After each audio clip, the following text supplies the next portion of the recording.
Ya, assalamualaikum warahmatullahi wabarakatuh. Hari ini kita bertemu lagi dengan mata pelajaran IPS. Yang belum subscribe, jangan lupa subscribe dulu ya.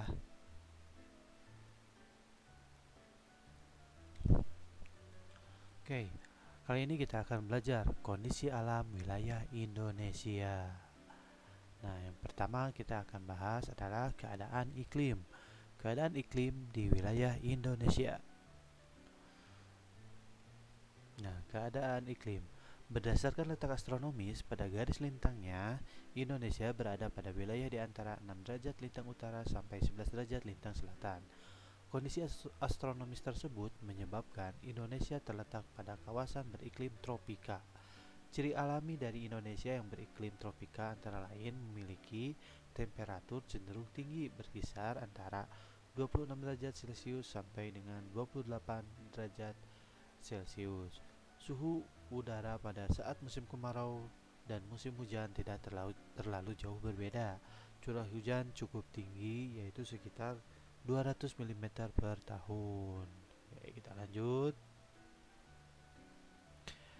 Berdasarkan letak geografis Indonesia yang diapit oleh benua Asia dan Australia, maka wilayah Indonesia mengalami perubahan musim setiap 6 bulan sekali. Beberapa musim yang terjadi adalah sebagai berikut. Pertama, musim hujan. Yang kedua, musim kemarau. Dan yang ketiga, musim pancaroba.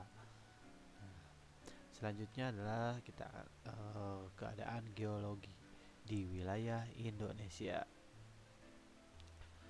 Nah, keadaan geologi di wilayah Indonesia, secara geologis Indonesia terletak pada pertemuan dua deretan pegunungan lipatan muda dunia, yaitu sebagai berikut. Yang pertama, pegunungan bagian barat yang melewati Sumatera, Jawa, Bali, NTB, NTT, sampai Kepulauan Banda dilalui rangkaian pegunungan Mediterania.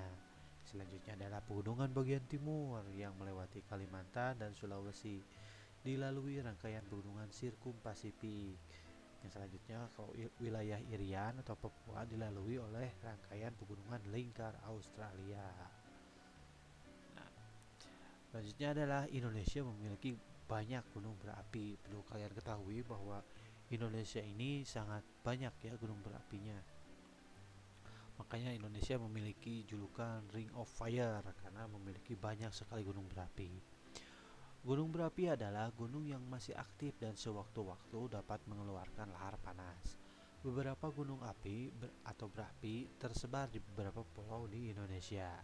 Antara lain gunung berapi di Sumatera, antara lain Gunung Kerinci, Gunung Leser, Gunung Sinabung, dan Gunung Denpo. Yang kedua, gunung berapi di Jawa, antara lain Gunung Merapi, Gunung Krakatau, Gunung Bromo, Gunung Semeru, dan Gunung Ciremai. Oh, satu lagi, Gunung Tangkuban Perahu. Nah, yang ketiga adalah gunung berapi di Kalimantan, antara lain Gunung Bukit Raya, Gunung Lingpran, Gunung Halau, dan Gunung Palung. Sedangkan gunung di Sulawesi, gunung berapi di Sulawesi antara lain Gunung Kelabat, Gunung Letimojang, Gunung Lokon, Gunung Soputan, dan Gunung Lompo Batang. Selanjutnya, gunung berapi di Bali dan Nusa Tenggara antara lain Gunung Rinjani, Gunung Agung, Gunung Tambora, dan Gunung Egon. Yang terakhir, gunung berapi di Papua antara lain Gunung Puncak Jaya, Gunung Puncak Kartens Piramid, Gunung Puncak Tirkora, Gunung Yamin, dan Gunung Mandala. Nah, selanjutnya adalah kita akan bahas Indonesia kaya akan bahan tambang ya. Selain banyak pegunungan, Indonesia juga kaya akan bahan tambang. Nah, salah satunya adalah kekayaan bahan tambang yang terdapat di Indonesia diantaranya adalah minyak bumi di Dumai Riau, bauksit di Pulau Bintan, batu bara di Ombilin Sumatera Barat, besi di Cilegon, timah di Pulau Bangka, emas di Cikotok Jawa Barat, nikel di Surauko Sulawesi Tenggara, aspal di Pulau Buton Sulawesi Tenggara. Nah itu, wah ada apa ini? Ada gambar gempa ya. Wilayah Indonesia menjadi labil dan banyak terjadi gempa. Nah, karena terjadinya tadi ya, terpengaruhi oleh banyaknya gunung berapi. Wilayah Indonesia terdiri dari daratan dan perairan. Ini menjadikan wilayah Indonesia menjadi labil dan banyak terjadi gempa. Lanjut. Wilayah Indonesia menjadi labil dan banyak terjadi gempa.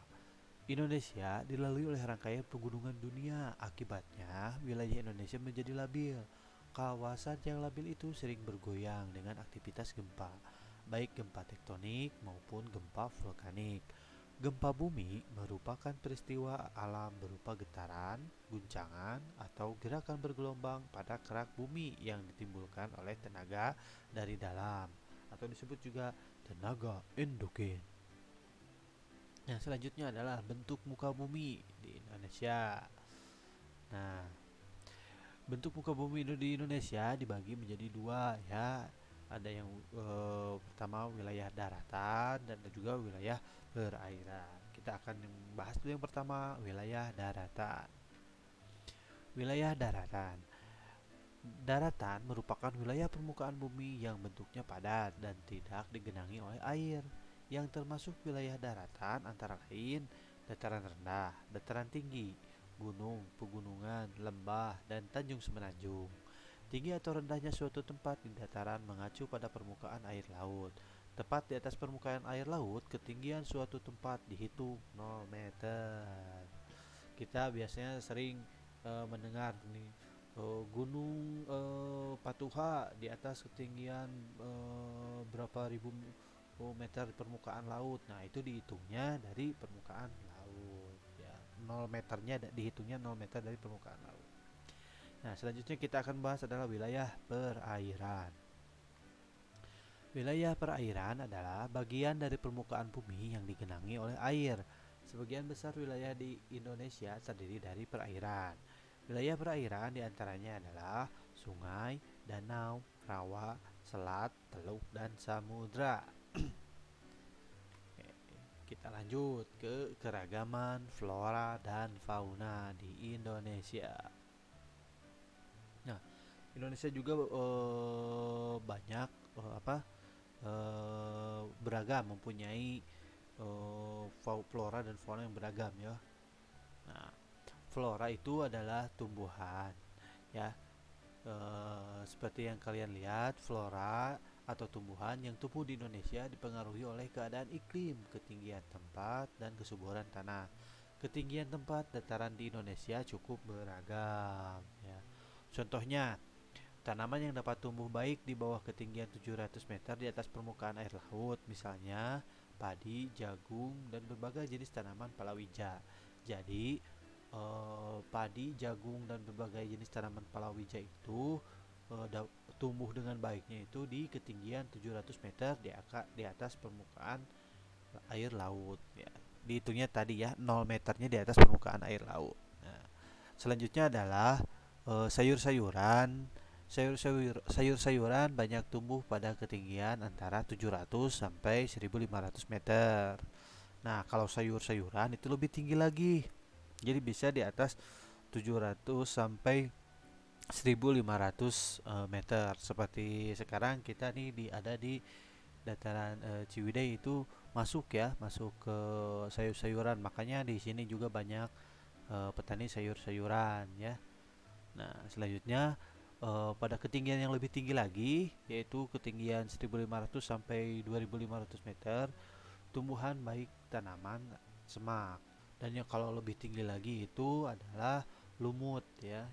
Itu seperti kalian lihat, lumut dapat tumbuh di atas ketinggian 2500 meter.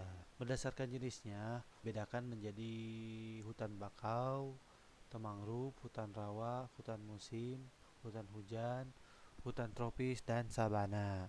Hutan bakau atau mangrove banyak ditemukan di pantai yang landai. Nah, sabana juga merupakan padang rumput yang sangat luas diselingi semak belukar. Jadi sabana itu padang rumput yang sangat luas diselingi semak belukar.